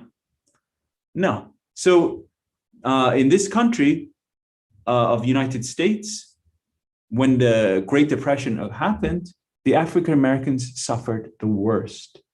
By 1932, nearly half of the African Americans had lost their jobs to whites. So if they had a job, they lost their job and that job went to the whites. So that's why it was compounded problem. So as I said, the Great Depression brought out the worst in people. And that's the reality. It brought out their prejudices, it brought out their hate. So racial violence also became far more widespread in the southern states. In Germany, this is also, as mentioned, anti-Semitism reached its height, and it was the start of the extermination of the Jews. And then the spread of communism happened. This was the Russian Revolution, 1917. The Bolshevik Party came to power. It fully embraced the Marxist ideologies. Here on the right, you can see this is a picture of the Bolshevik Party, and below you can see from Marx to Lenin to Trotsky to Stalin. This is the founders of the Marxist Lenin-Stalin Communist Party. This spread of communism was so extensive that by 1985, 1/3 of the world lived under a communist system of governance. This significantly contributed to the spread of materialist theories and undermined religious beliefs. So one of the main principles of communism is to put down religion, overthrow it, put it down systematically. And so in communist countries, that's why in Ashgabat, they immediately they took control of the house of worship. They expropriated it for 10 years and leased it back to the Baha'i community. And they, and eventually the earthquake took it, and eventually it was raised and put down. But it was really the authorities at that time that really attacked, per se, the community of Ashgabat. But as you can see in this pictures that I have, it was a 5-year plan. So you see, religion slows the 5-year plan, because they had a 5-year plan of raising and building the community of communism. But they said religion slows the 5-year plan, down with religious holidays. And so it was a massive spread of atheism. And obviously the largest religious community was Russian Orthodox Christianity. So they were trying to put that down. But there was one of the smaller communities, obviously, is the Baha'i community, and that was the largest one was in Ashgabat. And so in this picture, you can see in the bottom right, you can see this is the Workers' Party, the Russian Workers' Party of communism, and trying to put down the religious community. And this is the Russian Orthodox Christian, there's a Jew, a Muslim, and you can see that they're all trying to be, per se, bulldozed by the tractor. And then in paragraph 11, my dear friends, paragraph 11, one of the greatest quotes that stirs my very soul every time. How great is the cause? How very great is this cause? Paragraph 11, the beloved guardian indicates that these crises faced by the Baha'i community, and granted, dear friends, granted, these crises are astronomical, but here is very important. They are the mere beginnings. The beloved guardian stresses this coming up. These are the mere beginnings. So we think, oh my God, these are, World War I, World War II, all these authoritarian regimes all over the world. This was pretty bad times, right? But the beloved guardian says this is just the mere beginnings. And all of these problems all of these crises are for what? The maturation of the cause. This is what it is. It's so that this little new, because think about this cause, this beautiful new birth that is just entered. This little pearl has to have the heat and flame and sufferings and all the pressures put onto it so that, when it's in that clamshell, it needs all the forces of that clam to be pushing and suffering and all the crises. And eventually, that clamshell will open, the oyster oyster shell will eventually open. And that beautiful pearl, namely the faith, will emerge. These crises are for the maturation and testing of this Baha'i community too. We are part and parcel of this world. And so this is, and also as mentioned, Abdu'l-Baha asserts that these crises has provoked the attacks on the community, not only by religious leaders, but also proponents of current material, cultural, or political views. I think I only have a few more slides, but any questions at this point or thoughts? Go for it, Scott. Good to see you, please. Sure. I remember Rahia Khanum talking at a convention or somewhere where she mentioned as a young lady, she had gone to live in with her mother in Germany. And at that time she became proficient in German. And at one point at some social event she described, or some kind of meeting, she and her mother were talking to two German officers, military officers, maybe SS, but she didn't say that. And they were discussing not the political aspects, but what Germany was going through. And they were discussing, had spoken only in English at that time. They were testing their English, I guess, and mothers were Canadians. And she said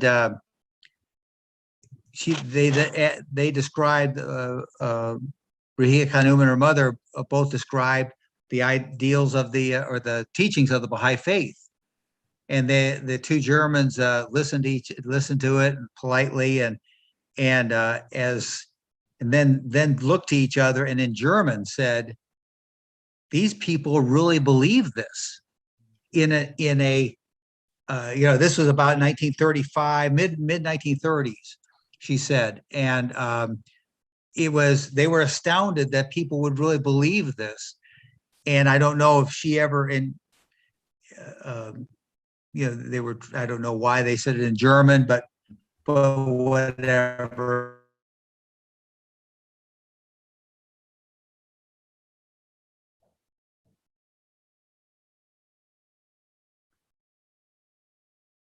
Scott, you froze.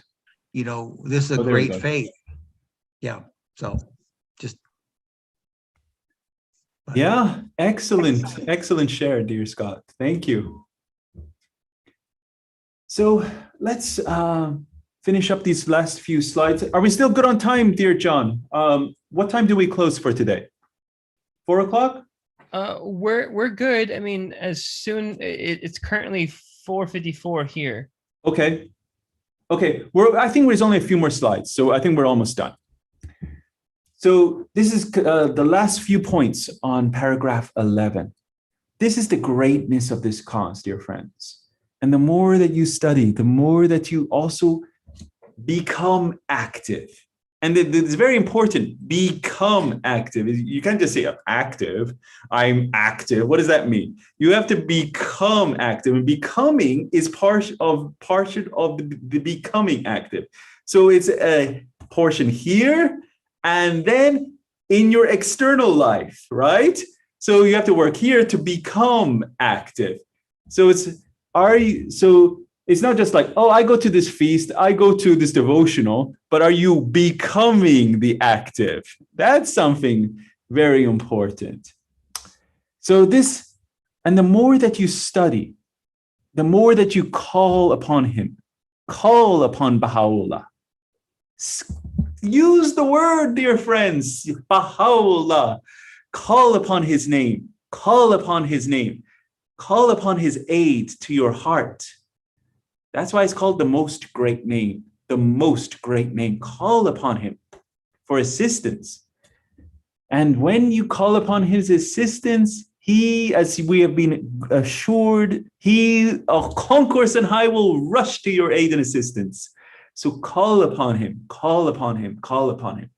And the more that we study, dear friends, the more that you study, the more that you will reach that level of Iran, certitude, my dear friends, reach that level of faith that this cause is great, that this cause is immensely great, and that you will see this cause as an ocean.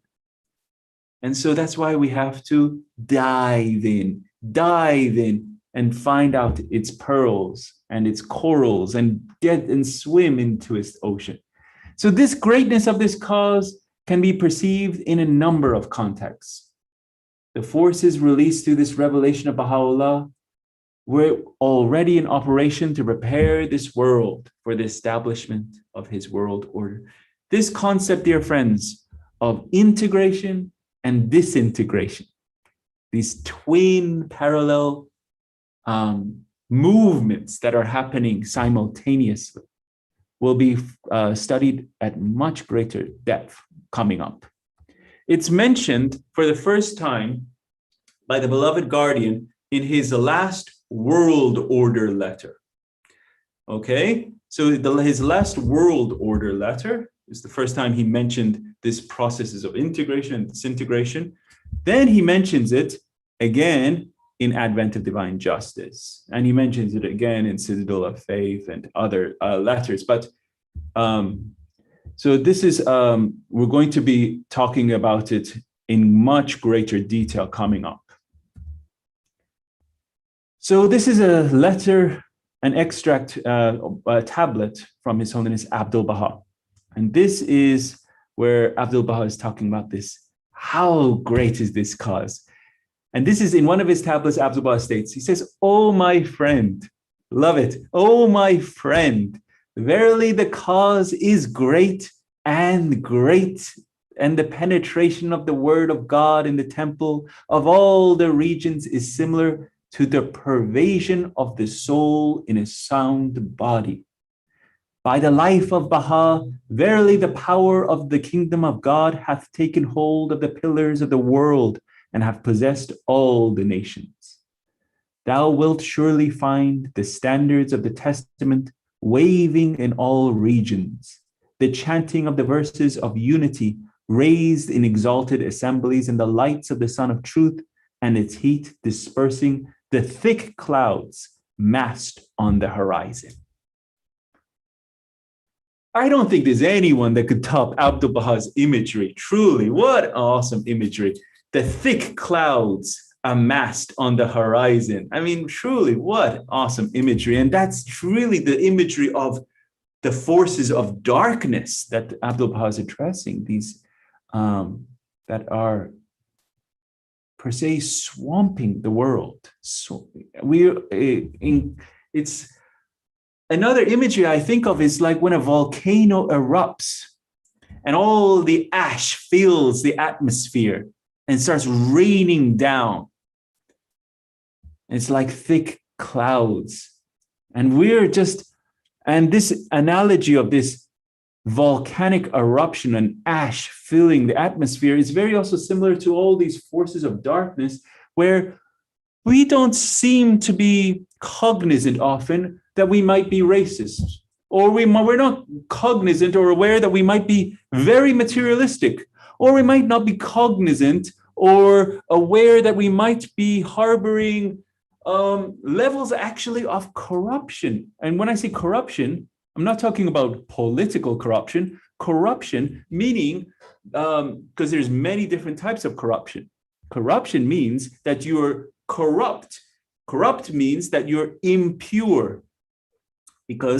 And having any level of impurity of thought, mind, or heart. Corruption. So if your thoughts are impure, your mind is impure, or your heart is impure. And obviously, when we get to the chaste and holy life, it's directly addressing corruption, because is your mind pure? Is your heart pure? Are your actions pure? So when we talk about that, this is very important to also remember the problem and the remedy, because the beloved guardian is the doctor in this sense, and he is assessing the problems of the world, and he is saying the prescription for this problem is this, the prescription for this problem is that. And so this is what he has been doing. He surveyed the world's problems and he is giving out his remedy. So, dear friends, as I'm closing off this section, I want you to, as we're going through Advent of Divine Justice, this is not just a mere study of a wonderful letter that was written 82 years ago by, one of the great writers of the 20th century, namely Shoghi Effendi, Rabbani, the guardian of the Baha'i faith. We're not just studying it like it's a college course. My hope is that every one of you reflects on his inner life. And as we're going through this letter of the beloved guardian, we start working to uproot these tendencies, these faults and habits that the beloved guardian is going to be addressing. Reflect on ourselves. This is what we should be doing daily. But as we're going through this and marching along, we should be reflecting on ourselves. How can I be a better me? Because this whole faith is for you. This is something very important I want to address in my closing. Of course, this Baha'i faith is a world faith. It is for the whole planet. It's for an ever-advancing civilization, bringing about this most great peace, bringing about an everlasting world community. But it is also for you. And when I say you, it's for Scott, it's for Hoda, it's for Jeremiah, it's for John. The entire revelation of Baha'u'llah is for you. You. It is for you to become the most perfect you that you could ever become. That's why Baha'u'llah gave his life, 40 years imprisonment. That's why he wrote his entire revelation. That's why Abdul Baha gave his life. That's why the beloved guardian did everything he could. And that's why the House of Justice is continually exhorting humanity, lovingly guiding humanity to be the best you can be. But there is no compulsion. No one is forcing you to do it. It's just lovingly shepherded, guided, lovingly saying, please, these are simple things that you have to do. Don't forget to say your obligatory prayers. Don't forget every morning and evening to recite the verses, and don't forget to strive every day to do service. Don't forget to try every day to teach the cause. Don't forget these things. And also, don't forget, so important, dear friends, to root out any traces of prejudice within your hearts, because thy heart is my home. Sanctify it for my descent. So if the heart is thy home, how can it have prejudices there? Very simple. You have to cleanse it for my manifestation. Cleanse it means make it a place of purity. So it's the aspect of purification needed to make your heart the home for Baha'u'llah. So this is a very spiritual faith and very personal. And when we take it to that level and say, this faith is my faith, and I love Baha'u'llah, and we bring it home, then you can't help but opening your mouth and spreading that love to everyone. Very simple. So I close off with this. I believe this is my last slide. And this is the slide where the beloved, His Holiness Abdul Baha says, until the world of war becomes the world of peace, the world of darkness, the world of light, Satanic conduct be turned into heavenly behavior. The ruined places become built up. The sword be turned into the olive branch. The flash of hatred become the flame of the love of God. And the noise of the gun, the voice of the kingdom. The soldiers of death, the soldiers of life. All the nations of the world, one nation. All races as one race, and all national anthems harmonized into one melody. This is what Abdu'l-Baha is calling us to. Dear friends, there we are, paragraphs 10 and 11. Long synopsis, but so much content, you see? Because when His Holiness, the Beloved Guardian, is just saying the many convulsions, I needed to take you through what convulsions were happening around the world. So there we are, dear friends. I will stop screen sharing. So I want you to... Any questions?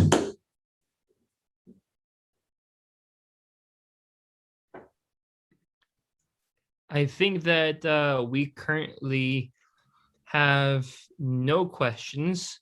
I don't see anything on the Facebook, unless Jeremiah, you see something I don't on the YouTube. Oh, With I that can see. being said, Wow. Is this a Facebook Live? Was this Facebook Live? yes. Oh my God, and you didn't put it on Iranian Bahá'ís for racial justice? We can share it. We can share it. Hodejan will share it. Awesome. I, goodness knows, since the age of 21, when I was in England, this is the 8th or 9th time I've had an intensive study of the advent of divine justice. Today, I must say, I was wowed. Thank you so very, very, very much, Ehsan John. This was brilliant. It was so well done. Thank you so much for all your hard work and giving such amazing historical context that was shared with great study, with beautiful, cultivated heart filled with love, and shared with such enthusiasm. It was just wonderful. I am so fortunate I tuned in today. Thank you. Thank you. Thank you very much. Thank you. Excellent. Any learnings or thoughts from any of the participants? I was just blown away by all the different crises that were happening around the world simultaneously. And the Beloved Guardian, interestingly, didn't comment specifically. If you really read all the letters of the Guardian, which I've tried to do, this was one of my other fun undertakings. I wanted to read all the letters of the Guardian. There's about 21,000 of them, and some are long and some are short. But I wanted to read them to see what did he say about this specific crisis or that specific crisis. And he didn't really comment on specific crises. He gave very general guidances on how humanity should be acting and behaving in reaction to crises around the world. And as Hodejan very correctly said, he didn't even mention in detail the crisis in America, which was, he mentioned it in aspects of racism, racialism, this place or that place, but he didn't even mention this atrocity, that massacre, this or that. But it was really that the communities at large need to move and mature and be able to handle these events on a much greater level than they were. So, but that was just an observation of mine. Any thoughts before we close off and have our closing prayer? So we are running short on time. Yes, my dear John. It's a good time to close off. And Payam John, you're not lying back today. What happened? You're more up today. You're looking more alert. Yeah, I don't know. It's just one of those days where I've got a lot to do. No, I have questions. How many of these, how many of these atrocities around the world do you think were influenced by America? It's a great question. How many atrocities were influenced by America? That's a great question, and I'm sure there's staggering number. Well- Staggering number. Well, Abdul-Baha says very clearly that America is going to lead the world spiritually. So if that doesn't say anything, then That's nothing why I really said earlier, is that it's quite clear that America has an influence, even in today's society, around the whole world. You know, in here in the UK, there's all kinds of things getting Americanized. You know, how about the Super League that they try to introduce, the football league? Yeah. Or you guys call it soccer. That was based on a franchise, and you know, everyone lashed back because they were trying to Americanize the system. Yeah. And there's all kinds of these small things happening, and you know, it just goes to show that, you know, America really is the central spiritual center of the world at the moment. And you know, I feel like a lot of it was quite interesting to hear how the gas chambers were influenced by America, and then it just makes you wonder how many other things were actually influenced by American society and what they were doing at the time. Yeah, it's very interesting if you research things and the atrocities and how they're linked to American history. And I don't want to get into it. We're at a late hour, but yeah. And when we're in next upcoming session, when we're going to talking about America as a sea of materialism and leading the world, and these quotes are coming from Abdul-Baha and coming from the Beloved Guardian and highlighted in Advent of Divine Justice, you'll see that because of America taking that crown of being number one in materialism, it has the chain reaction of causing other countries to really, per se, fall under the globalization of America and fall under its materialistic and racialistic and all the other problems that come with materialism, because materialism exacerbates everything. It's one of the great, I close with this, materialism is the father of racism, because if you look at the origins of how did racism come about, it was money. They wanted to profiteer of others. So they said, I am better than you, so I'm going to take this, person or this property and say they're mine. So it was materialism. And so the heightened materialism of this country and other countries, because also of America, is one of the major problems that is here. No. Edgar, do you have thoughts on this, or are we good?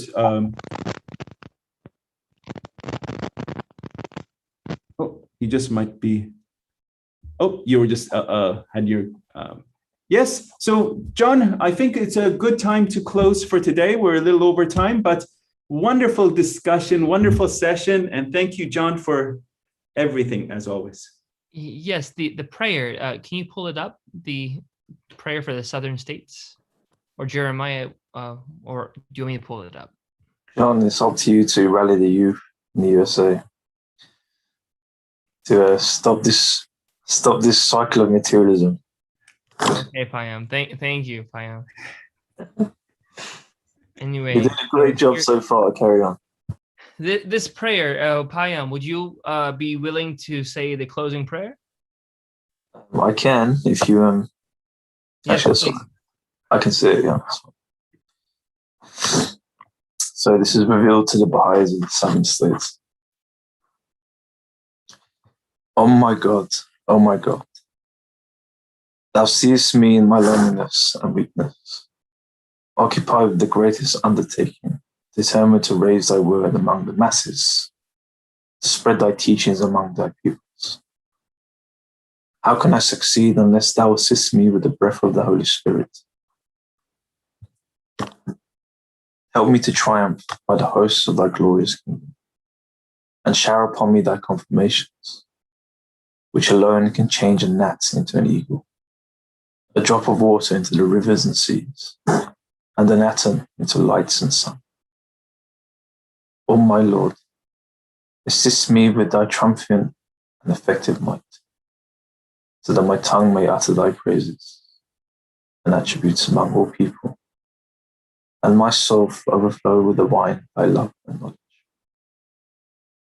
Thou art the omnipotent, the doer of whatsoever thou wilt.